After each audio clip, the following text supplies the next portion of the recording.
Spørgsmålet er, et kamera, man kigger ind i. Man kigger på billedet, man zoomer, stiller skarpt, så tager man et foto. Hvis jeg nu er helt vildt nærsyn, og jeg kigger ind igennem linsen, sætter skarpt, tager et foto, bliver billedet så skarpt?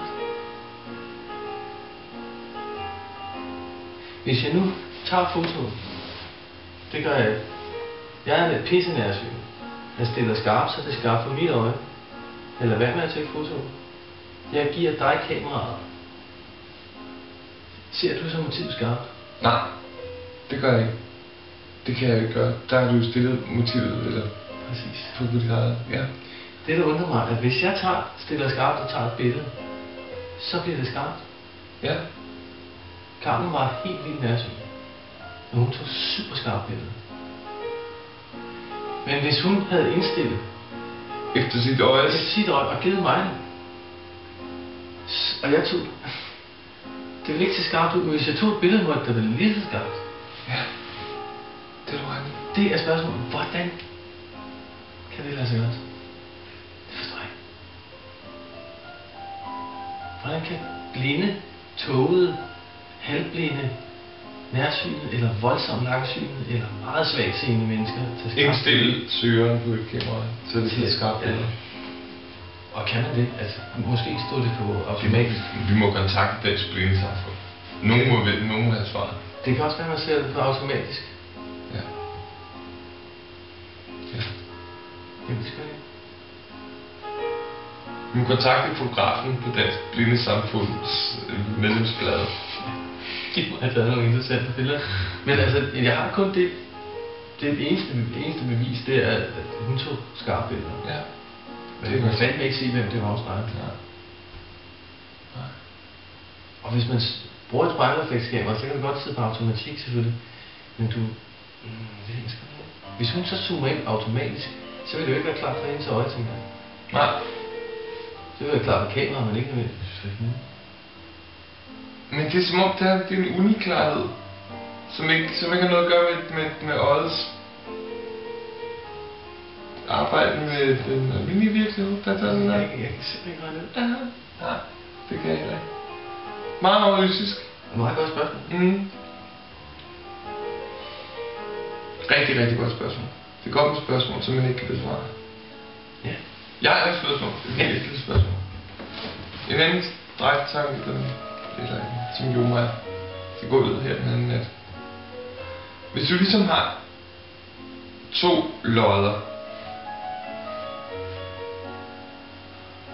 som du skal løfte i hånden, og du sætter dem sammen med en lille kort stang og løfter dem fra gulvet, så vejer de noget. Hvis du sætter de samme 2 lodder for enden af en rigtig lang stang, og så løfter dem fra gulvet, så vejer de meget mere. Hvorfor gør de det? Eller kan jo stangen veje lidt mere? Nej. Stangen er det samme materiale, og det vejer måske 3 gram mere. Men fordi lodderne kommer væk fra din krop, så bliver de tungere. Ja, det er fordi tyngdekraftfeltet er større imellem. Det er jo det samme. Lod, altså, det er jo ikke tungere, fordi det kommer en meter væk fra dig. Det er bare tungere at løfte, når du er en meter fra dig. Altså, hvis vi snakker, den går sådan her, ikke? Ja. Stangen. Ja. Så længere væk det kommer, jo tungere vil det blive at løfte. Ja. Er du sikker på det? Ja, det er faktum. Nej, det er jeg overhovedet ikke sikker på. Nej, det er det. Det kan godt være, det virker sådan. Nu lad det komme an på. Ja. Det kan godt være, det virker sådan. Måske det er rent psykisk. Det er også noget. Men det er også et godt spørgsmål.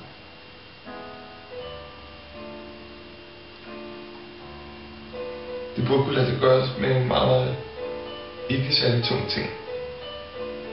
Og forbedre afkræftet. Men det syder jo også, at længere ting kommer væk fra dig.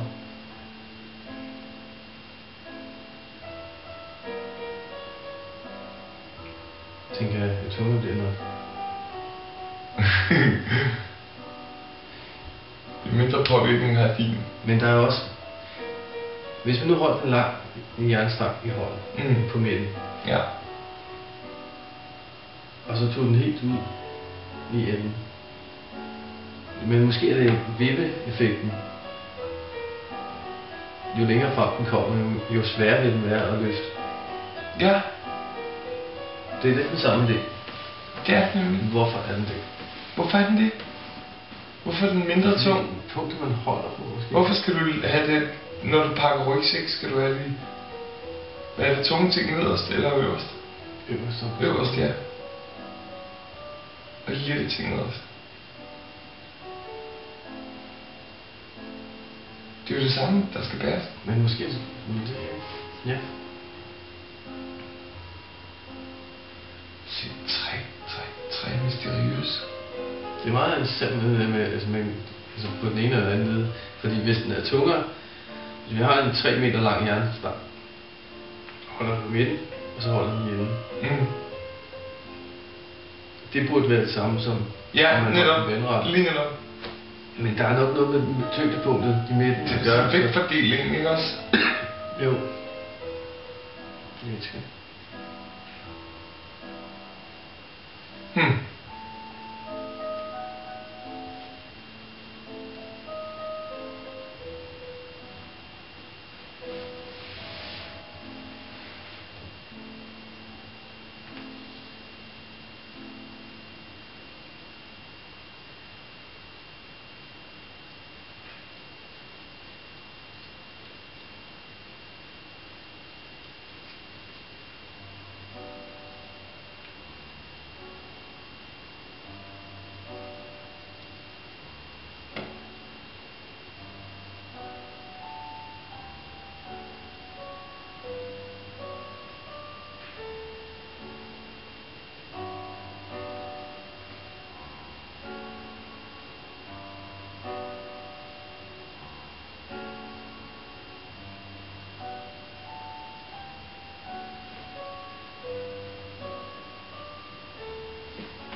Det var så det er bare det. Tror du den er oplevet? Det- Spændende at se.